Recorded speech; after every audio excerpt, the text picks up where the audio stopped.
Folks, we're back with number 4 of Percussion Discussion Shop Talk, and I've been waiting for this one for some time. As our guest today will confirm, I've been pestering and hassling him. So we're with Mark Jeffs from Rusty Drums. How are you, Mark? You all right, mate? How we doing? You good? I'm really good, mate. All the better for seeing your face on the other side of my computer. I'm not sure I can believe that, but that's very kind of you. Well, you know, I think we've been sort of back and forth on this a little while. We're both busy and what have you. Now the dreaded COVID is sort of taking a back seat a little bit, and we're back, back doing what we do. So I'm glad we're finally here now. How's it going? All right? It's good. Yeah, things are really good. Yeah. Good. Now, this interests me. All the shops we've spoken to so far have been great, great independent drum retailers, if you like, but their predominant business is new, shiny drums and cymbals. With you, it couldn't be further from it, could you? Let's be honest. No, nothing shiny or nice here. All old junk. Well, I wouldn't say not nice, new maybe, but I'm guessing your shop it has to be the largest vintage shop in the UK. I definitely in the UK, possibly with maybe a couple of exceptions, Europe as well. I would say. Really? Right. There aren't many guys with the amount of stock that I've got. And quite an achievement. I mean, I know the actual shop that you've got now is. It was kind of completed. I think was it just at the beginning of COVID? I got the keys. I did all the paperwork, and I finally got given the keys on the Friday as lockdown number 1 was announced on the Monday. So I'm in there measuring up, taping down the floor, planning out what to do, and got told to come home. And had like 5 weeks where I couldn't do anything at all. Couldn't get any building materials, nothing. It was crazy. Just the worst timing, typical drummer's timing for that one. It must have been heartbreaking for you that, the excitement's building about getting this amazing space and, I told a few sort of select customers and friends about it and kind of just pushing forward and trying to get to that point with it all. And then, suddenly got the keys, put the announcement out, and then the whole world stopped spinning on the Monday. It's like, wow, okay. Because, prior to the amazing space you're in now, were you dealing from home, or did you have a lockup somewhere? So it was all from my home studio. I'm very lucky. I've got quite a big studio at the bottom of the garden, and then like a garage and a half length and a big carport, and there was stuff everywhere. There were probably 40 kits in the studio, a couple of hundred spares stacked up round the walls in there. Kind of, you walked in and kind of had to walk sideways and kind of shuffle through like this just to get to see anything in there. But it was all that crazy sort of collector's den feel about it. It was just, every time you walked in there, you saw something different. And I've tried to recreate that with the shop as well. Tried to just kind of fill it with all sorts of amazing stuff and never see the same view twice, hopefully. Yeah. Well, I love your social media presence is really, really cool. And, you'll do the shop walkthrough. And as you say, it never looks the same twice. There's always something new to. No, there's always something. Yeah, always something shifting out or something new coming in. I'm quite lucky on that side of things. Yeah. It's quite a high turnaround of gear. Yeah. Well, tell me, where did I don't know how old you are, but you're a pretty young guy. Yeah. Well, how old are you? Are we allowed not as old as my hairline, that's for sure. No, well, I think you're younger than me. I'm 48, but relatively, you're a young guy. Where did the interest in vintage stuff come from? I think I'd always been interested in vintage stuff, but it was studying. I studied jazz at Trinity College of Music. Right.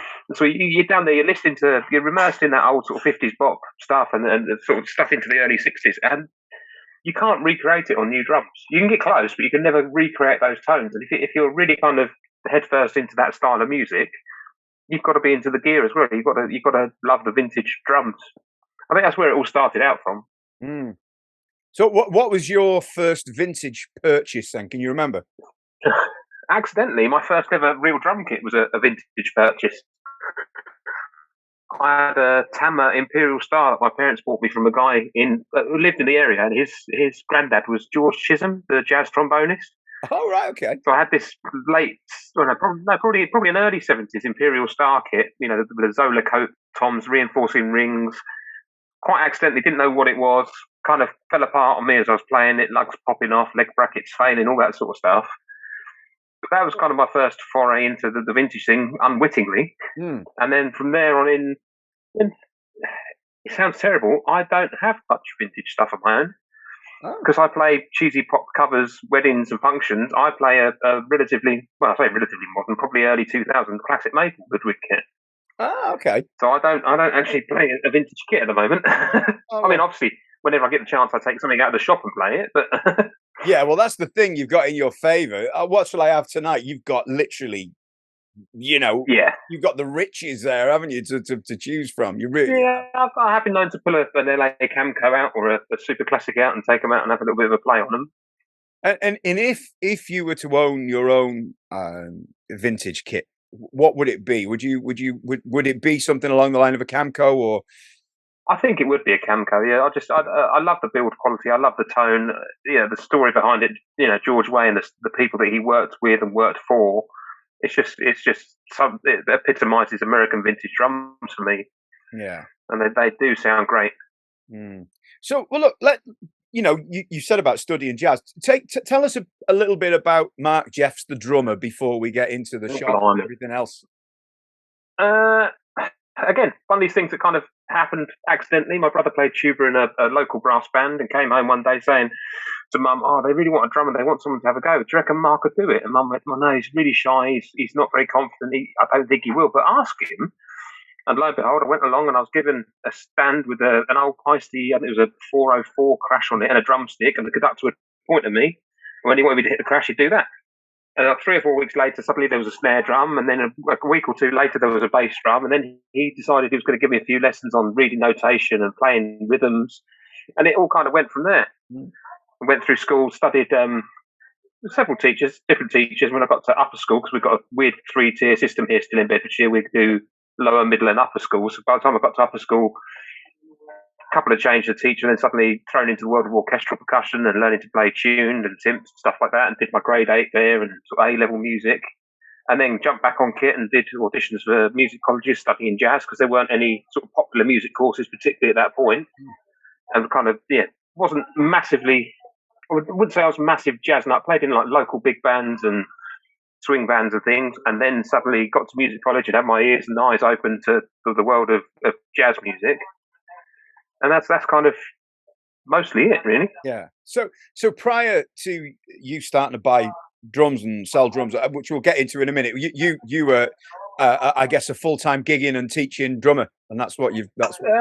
Yeah. So while I was at music college, I got introduced to a guy locally who ran a drum shop called Talkin Headz up in Milton Keynes, and he was always looking for people to help out. So I went in there and kind of cut my teeth in the retail side of things. Met a lot of the guys that are still working as reps or within the drum companies nowadays, and really kind of sat on the shop floor doing the day-to-day stuff, meeting people, chatting to people, and then gigging at weekends and teaching 3 or 4 evenings a week, and just trying to make a living as a musician, really. Yeah, I mean that you hear that story time and time over. You can't always just rely on the gigging side of it. It's good to get. No, I think anyone nowadays has got to diversify. I mean, my good friend Roy Holiday, bless him, who's 96 now, talks about the day when you'd play 6 gigs a week and you'd be out on a Saturday doing the matinee and then a dance in the evening, then over to the Latin Quarter for a 2 o'clock in the morning gig. Those days aren't around anymore. No. There's the amount of giggy musicians that are actually doing it just as a giggy musician for a living are so few now compared to 50, 60 years ago. Of course. The scene's changed so much. You've got to make a living, and providing it's under the umbrella of music, then it's all good with me. However you do it. Exactly. Yeah. I mean, you talk about Talkin Headz. I actually bought a jalapeno kit from there once, like a green fade. Wow, blimey! Long time ago. I made the trip down. Yeah, that would have been. Yeah, I wonder if you were there then. Who knows? Quite a while ago. Green and purple burst kit. That was my kit. No way. Seriously? There you go. That's spooky. Yeah. 2010-14. Yeah, that was mine. Yeah, and it had a snare with it as well. This one? Yes, it did. I never used a snare because Dave at Jalapeno built me one of the 13x7 super thick ones. So yeah, that was bizarre. My kit. Well, world. Bonkers. Yeah, so I bought that. I didn't have it for too long, but as you know how it is with drums, you have them for a bit, and then I think I had that. I bought that second hand, and the guy delivered it down to me. I think I bought it off of eBay in the days where it was easy to buy off of eBay. Yeah. and he delivered it down to me. I played it for about 3 years as my main gigging kit, and then we were doing lots of wedding functions in marquees where you just wanted a bigger sound. And this classic maple that I've still got now came into the shop second hand, so I bought that and stuck the kit that you had up for sale. Ah, there you go. There we go. You're pretty loyal to your drums that you actually buy. Then I'm a bit of a I have them for maybe a year, and then we'll see what else is around. I see that classic maple. I've had that.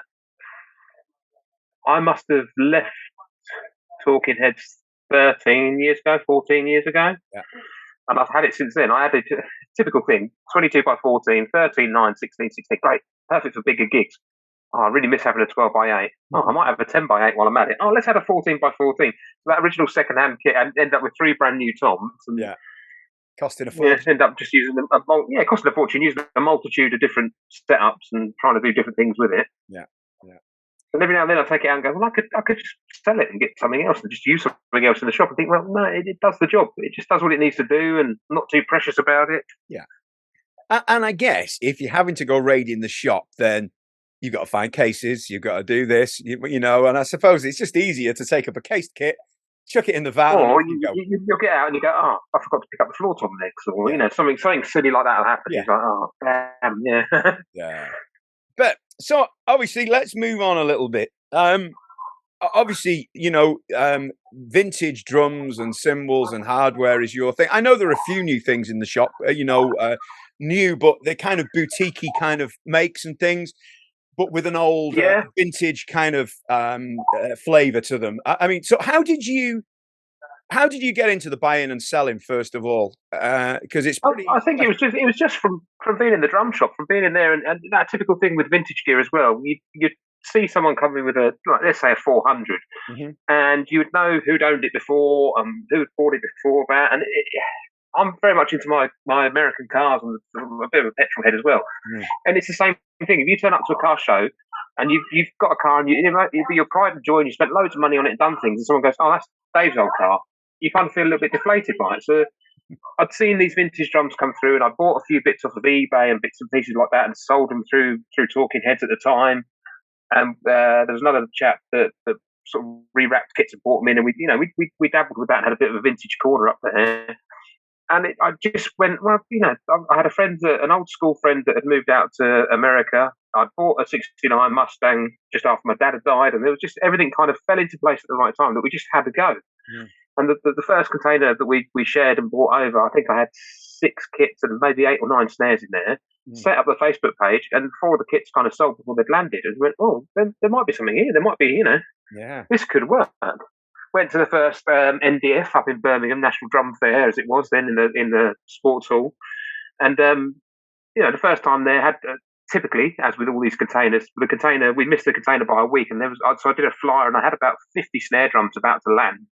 And the amount of people taking a fly away and then contacting me and getting back in contact was amazing. So it's just kind of snowballed from there, and just been very lucky to. I think the vintage thing, that there's definitely it's on trend, and that trend's still there, and people are really into it. They're actually realizing that you could buy a classic maple, a super classic, an old 60 super classic, cheaper than you can buy a new classic maple.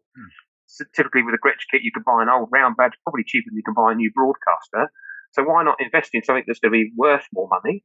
Yeah. From a financial side of things, it's very savvy for anyone to buy vintage gear at the minute, because it is just going up and up in value. And just have some fun and some pride in owning these things. And with me, it's that thing of being the first owner in the UK. For most, 90% of my stock, it's fresh into the UK. There's a few bits I sell on consignment for people, but everything else, you're the first guy to get it and get it in under your hands and on a gig, and makes people feel special, I think. Of course. I mean, that was what I was going to ask. Obviously, you regularly sort of update when you get a new batch of stuff coming in a container. But I'm assuming you're not on Facebook Marketplace scouring for bargains here and there, because I guess you need to do stuff in bulk pretty much, don't you, to make it worth your while, I guess. Yeah, I mean, the days of doing that as well. It's a funny business. It's a very small world that we live in as drummers, and a very small community. And I don't think it's very fair to buy things off of Marketplace, change your head, slap 25-30% profit on it, and try and sell it again straight away. I think you have to be transparent and fair in business. I think if you buy things, I mean, what we do is we put the effort into sourcing stuff in the States, shipping it over here, paying the import duties and VAT, which some people assume that we don't, but you can't get away with not doing that. Yeah, I mean, I've had it in the past where customers have asked me to sell stuff on behalf, and it transpires you get an email from someone really upset that they got knocked down 50 quid on the price of their kit, and then suddenly I've got it up 500 or 600 quid more. And I mean, I don't have time to do that sort of thing myself, and I'm now very wary when someone asks me to sell something. You just find out where it's been, the background of it.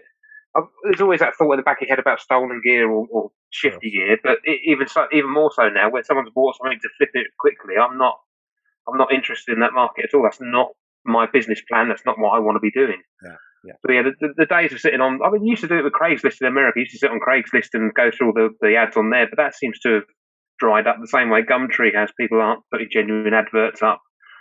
It all seems to be, I'm very lucky, and now that I've got David, who works for me out in the States, who sources a load of gear, and we've got some great guys that we deal with.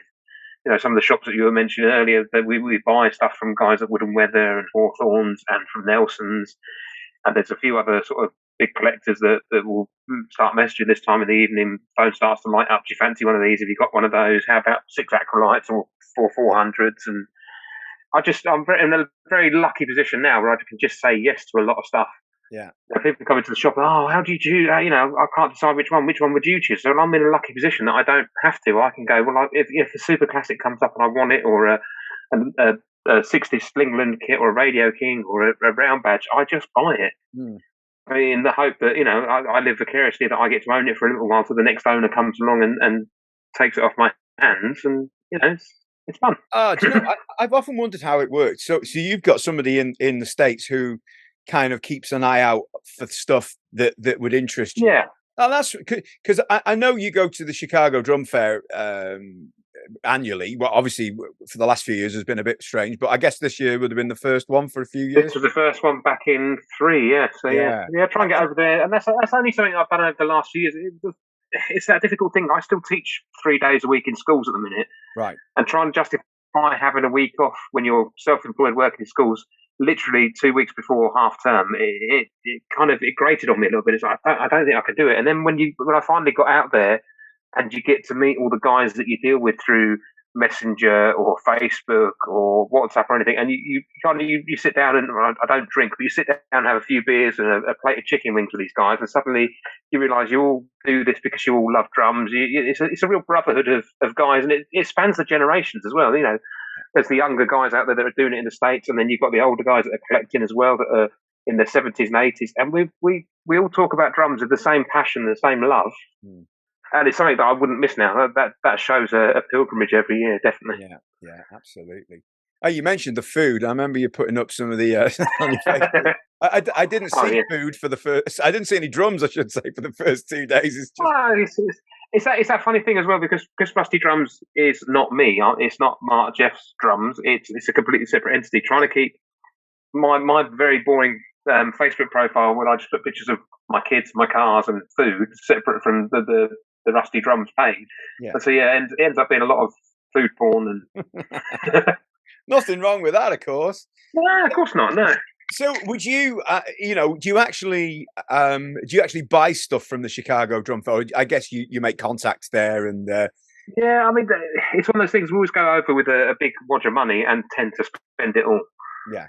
Yeah, so there was a lot of purchases, and every year you meet someone new there. This year I got chatting with a guy called Chuck, and got invited back to his place and saw his incredible collection, and managed to prize a few kits and a few choice snare drums out of his hands a couple of days after the show. It's just one of those things, because I bought a couple of things at the show, and you start chatting and talking about what you're doing, and say that same passion about drums, and that thing of guys that are collecting. Collectors have a slightly different mentality about things, but they're all in it for the chase, the same as us retailers. The thing that excites me is not selling some drums and making money; it's buying drums and having all this cool stuff in the shop. And maybe that's not maybe the best business model. You wouldn't learn that at business school, but you wouldn't tell the bank manager that, would you? No, my accountant. Well, bless him, my accountant came to see me for the first time February this year, and he walked into the shop, and he's very much very straight laced. This is this and that's that, and this is how it should be. And he walked in, and he went, "Can I take a video and show it to everyone in the office? They won't believe this." Because he was very much if you take on the shop space, are you going to make it work? What if this happens? What if that happens? What if? And I'm very much got an idea. Let's run with it and see what happens. The worst case scenario, you back out of these things, and you go, oh, it didn't work, and you've learned. But if you don't try things, if you're always saying what if, you don't have any fun.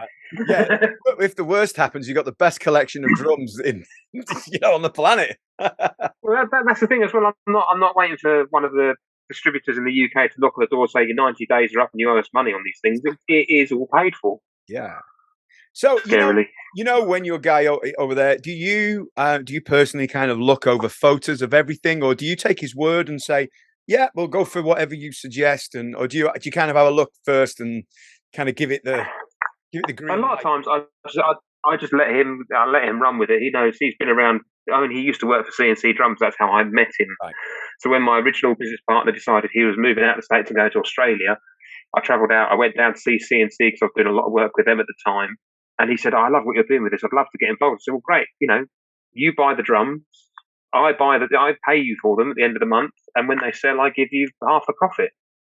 I said, the only catch is you've got to work with me. And we've been doing it quite well for the last 7 years together now. Fair play. So a lot of times, there's a lot of times where we ping things back and forth. What do you think of that? Or can we knock another, can you try and hustle another $50 off it? Or, if we buy 3 of them, or do you think we need that? Or quite often at the minute, oh no, I've already got one of them, or we've got 2 of them sitting on the shelf still.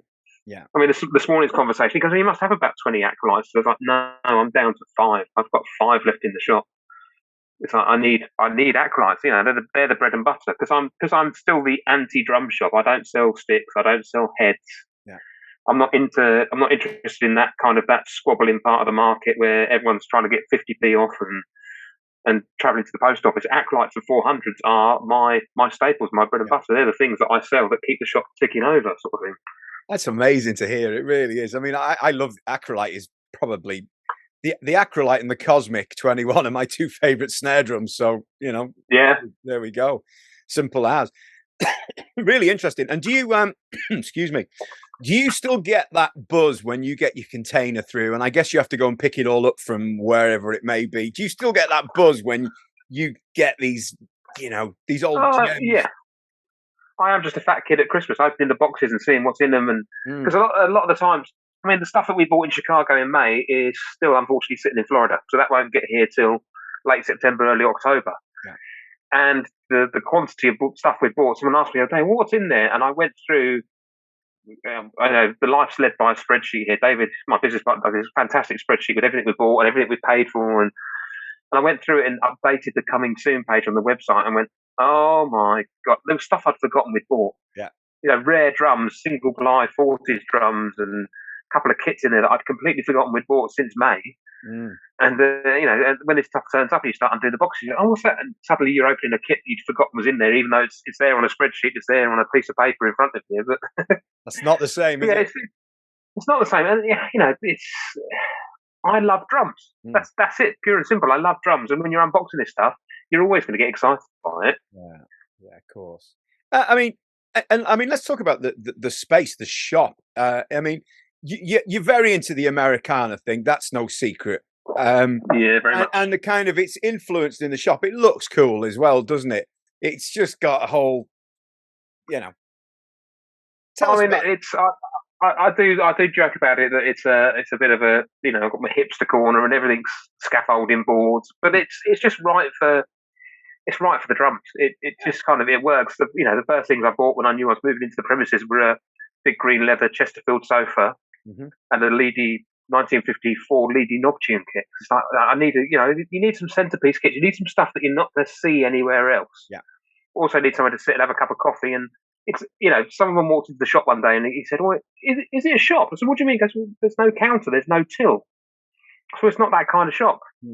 You're coming into a collector's den, a crazy collector's den. You're looking at some cool stuff, and if you want to buy it, great. But you're not here because you have to buy it. You're not here because it's not that whole thing of just trying to push boxes out the door.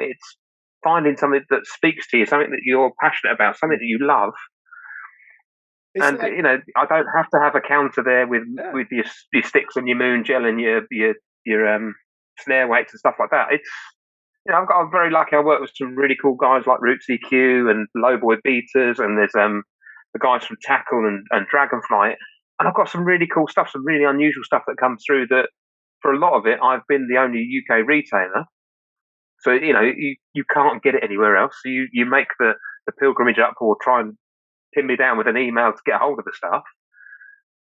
And it's just having some cool brands, having some unusual stuff in there to go alongside the vintage kits and just to complement it, really. Yeah.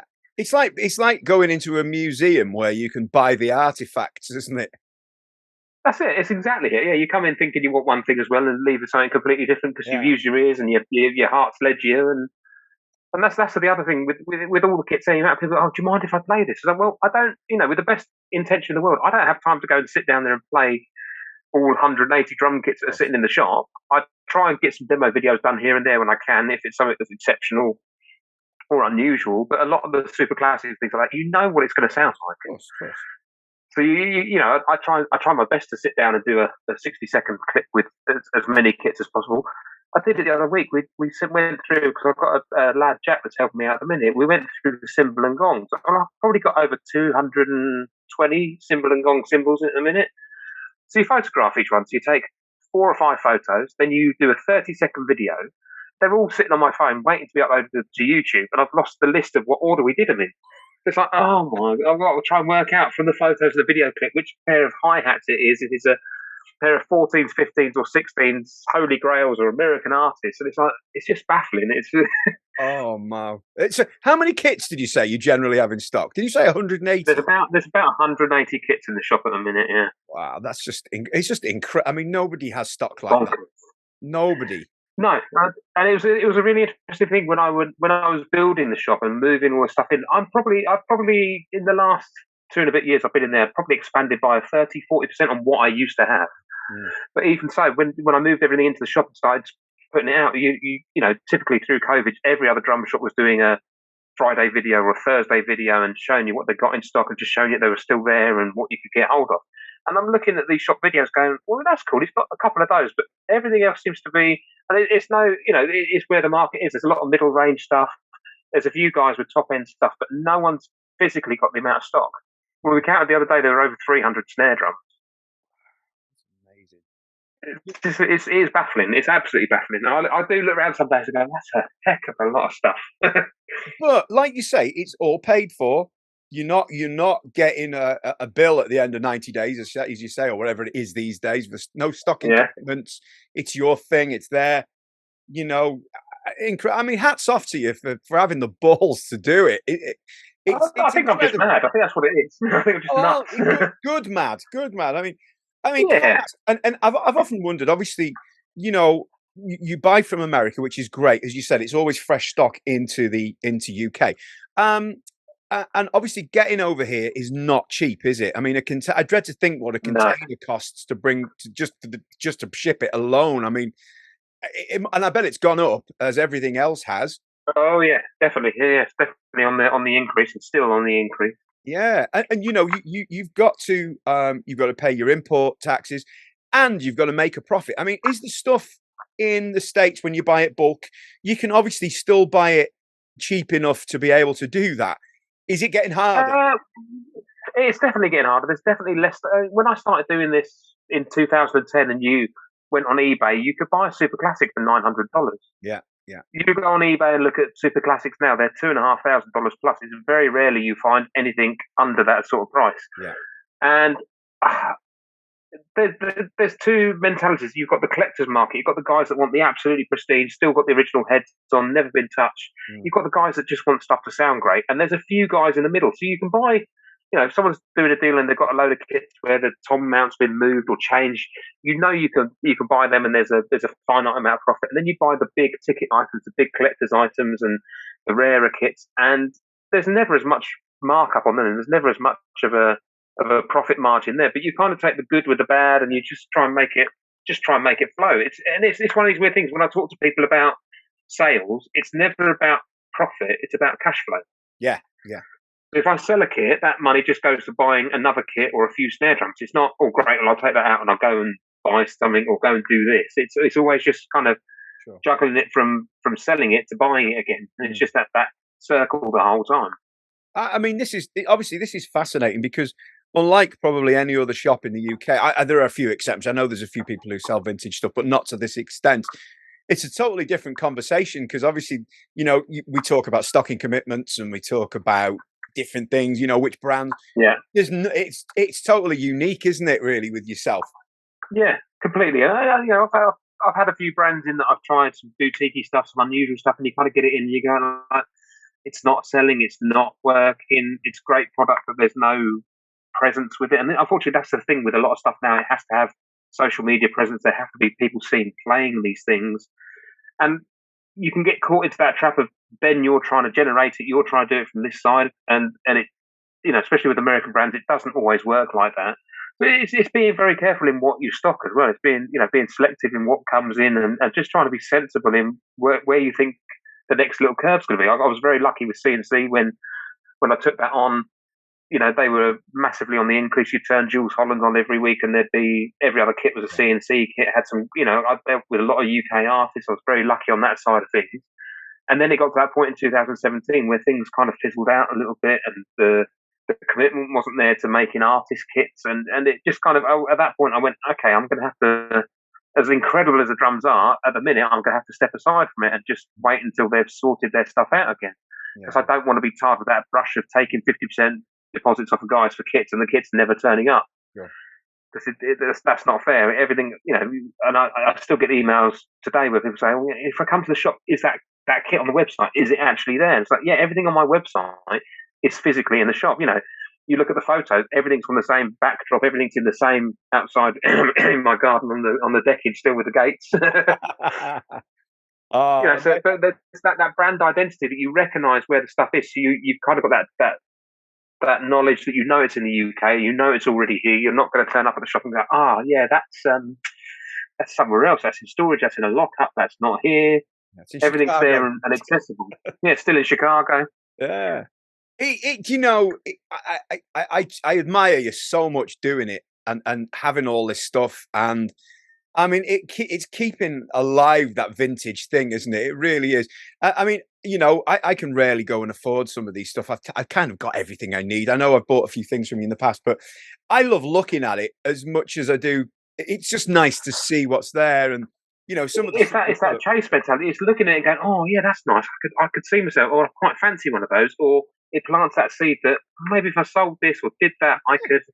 And that's where a lot of guys are. That is that little bit of that chase. It's that excitement of being able to own it and you know, knowing that stuff's out there and readily available as well.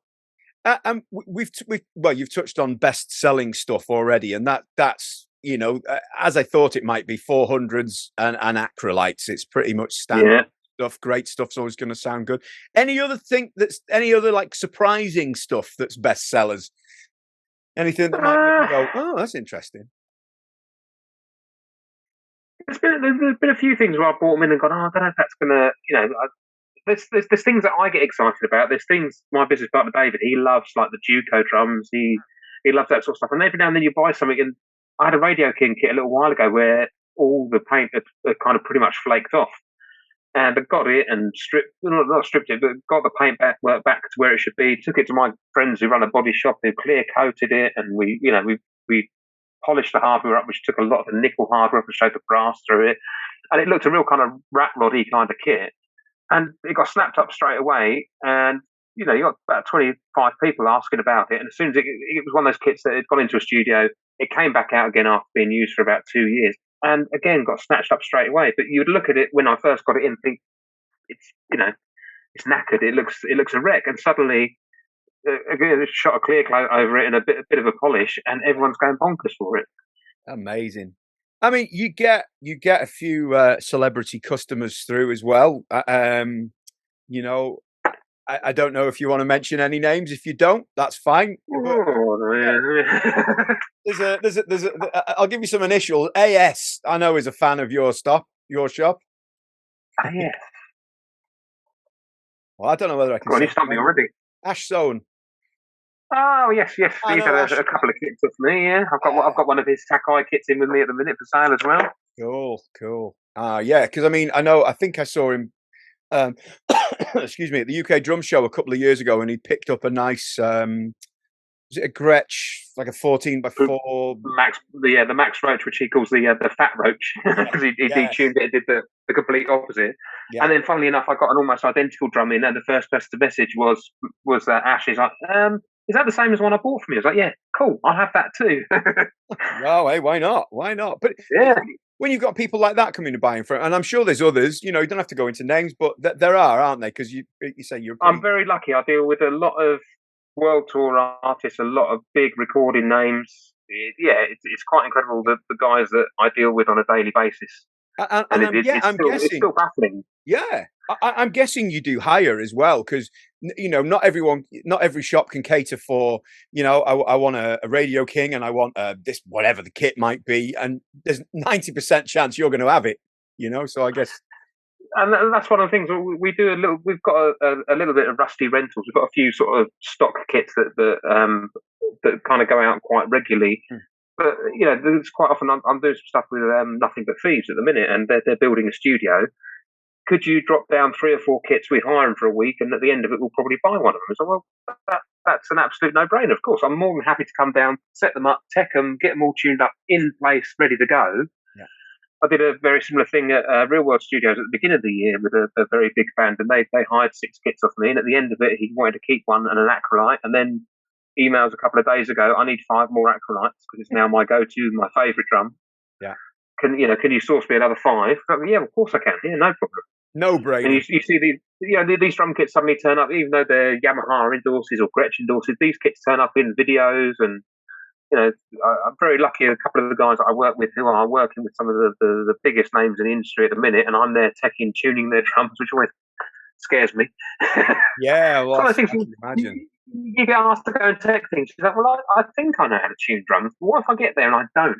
And somehow you manage to get through it every time. And I think I've been around so many drums now, you kind of get an idea and a feel for how to tune them before you even get to where they need to be. But, suddenly you're on Grammy, your drums are tuned and supplied on Grammy artists' singles and #1 charting songs. And it's like, never expected to be in that world, particularly. Well, hey, you're in it, and good on you, mate. I tell you what, it's fabulous. I've got a couple more questions, and one of them is there anything that you would really like but haven't found yet? Is there like one piece that you really,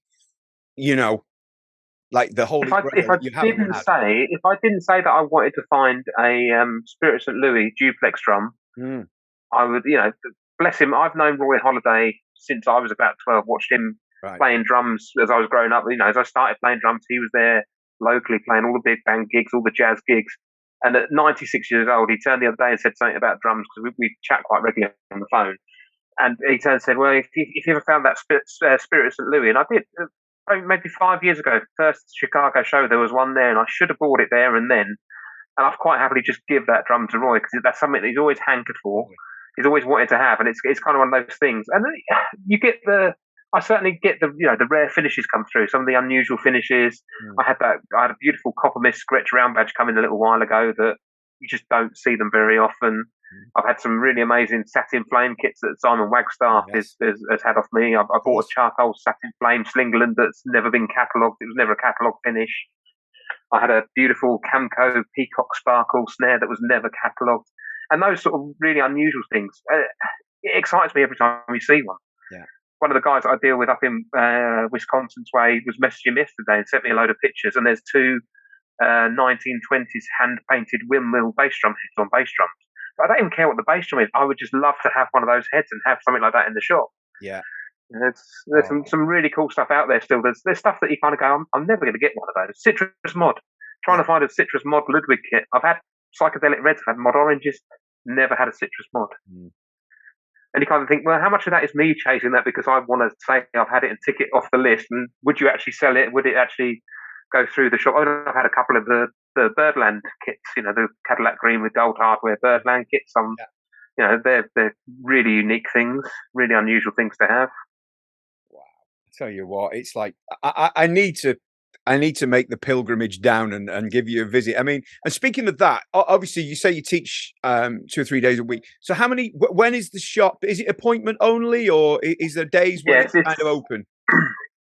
No, it tends to be appointment only. I'm usually in there on a Monday and a Friday, and most Saturdays. But it's always better. The thing with young kids, you never know when you're going to need to pick them up from school or what's going to need doing with that side of things, or get a session come in or something pop up that you need to be out of the shop. The days of when I started working at Talkin Headz, where you would sit in the shop and wait for people to come in. That's not how businesses can be run nowadays. You've got to, this appointment only thing works so much better that who's going to be there. You're not going to have people randomly turning up, and you kind of. It sounds terrible that you get rid of the people that are just there for a day out. And I've had a few of those where my grandson plays drums. We'd love to come over and see the shop. He's 9 years old. It's like, with the best interest in the world, you're not in a position where you're going to buy. Keith Moon's super classic kit or a 400, and I don't sell sticks and things like that. So you're going to come in, you're going to look at all this cool stuff, and then you're going to leave slightly deflated that you haven't been able to buy anything. Yeah. Not necessarily that I need to sell anything to you, but it's that thing of you're going to come in and you go, oh, this is all really cool. What can I afford? Nothing. You're not buying anything for under a tenner, basically. You know what I mean? No, maybe a cup of coffee and a bit of cake, but I tend to give that away rather than selling it anyway. So, but it is important to get the message across that you need to make an appointment, just in case somebody travels hundreds of miles to come and go. Oh, come and have a look, and it's closed. And I've had it, especially. I only ever had it twice at the house where people turned up. Not uninvited, but unknown to me, and it was the day that my eldest was born. We brought him back from the hospital, drove into the village, drove past this guy walking up from the bus station, and Max went, he looks like a drummer. I was like, yeah, all right, okay. Came back into the house, put my lad Edison on the table in his carry chair, went over to grab something that had been delivered over the road. I get this phone call. It's my wife sounding very distressed. I thought, oh God, he's fallen off the table. Something's happened, worst case scenario. Yeah. And it's a lad that's travelled up from South London by train and by bus, which probably took him 4 hours and probably about 70 quid to do, to buy a Speed King pedal. Right. I thought it was a shop. It's like, well, you didn't get in contact first. And then 2 days later, someone at Wembley sent a guy over to buy a badge for a drum. It's like, well, I haven't got them. And then, got all the family over with my lad, meeting the brand new baby. This guy's trying to walk into the house. It's like, dude, this is, can't happen. So you've heard it from the horse's mouth. Make an appointment with Mark. Yeah, definitely. Otherwise, you realise what a miserable bastard I am. I wouldn't go that far, but it's got to be right, and it's got to be right for everybody, And for me, it's probably a 3-hour journey to get to you. I wouldn't want to drive 3 hours and then find it's closed, and realise it's your own fault, and then go. Plus, that gives me a chance to run the Hoover over, but make sure there's no bits of drum everywhere. And yeah, that's the way it is, isn't it? But and the thing I like as well, Mark, you always have a strong presence at drum shows. Be it UK Drum Show, where you could drive the van in, which is the best advertising. Boys and their toys, eh? Yeah, I have to reiterate, that wasn't my idea at all. Well, I'm sure it was one you were grateful of, though. Oh, very much so. That's all down to Chris Young, bless him. When I did the first Manchester drum show and realised after 7.5 years of trading that I didn't have a logo, I put a thing up on Facebook and he came forward and said, I could do you a logo. I said, oh, cool, I want something that looked like it should be on the side of a 50s American pickup truck. And he knocked it out of the park straight away with that logo. And Neil Golding, that runs the UK Drum Show, buys a T-shirt every year because he wears it to death and he loves the logo. Mm. So when he said, "Oh, do you remember it's moved from Manchester to Liverpool?" I went, "Oh, bloody, that's going to cost me a fortune in petrol." Yeah. He said, "No, it's only 10 minutes up the road." So yeah, but 10 minutes in my van, And he goes, "Oh yeah, your van. How do you fancy putting it on the booth? That would look awesome, wouldn't it?" That's amazing. And it did look awesome. But everyone's face as I drove it in as they're trying to set up and then drove out 10 minutes after the show finished. I think I might have upset a few people. Hey, you're only following orders, but you always have a strong presence there. And I've seen you at the Vintage Drum Fair at Simon John's, obviously, where the van is always by the front door. It's great to see, and it generates. Whenever I see that, I'm like, oh, great! I wonder what he's going to have here today. I can feel my wallet twitching. So it's great. I think you do it right. You do a great job, and your merchandise is fabulous, as you said. I mean, I've had a T-shirt from you. I think you've seen it on a few drum clinics I've put on where I've been wearing it, and you've commented. It just looks cool, and you know. So there we go. Good on you, mate. Anything else you want to say or want to share about the shop? Any information before we hit the road? I don't think so. I think everyone's heard me rabbiting on. Yeah, I'll make sure that I put the address and phone numbers and stuff so people can get in touch with you in advance and not just turn up on the day. Yeah. So make me sound slightly less cranky when I talk about that bit, maybe. Oh, it's all right. I've never found you cranky.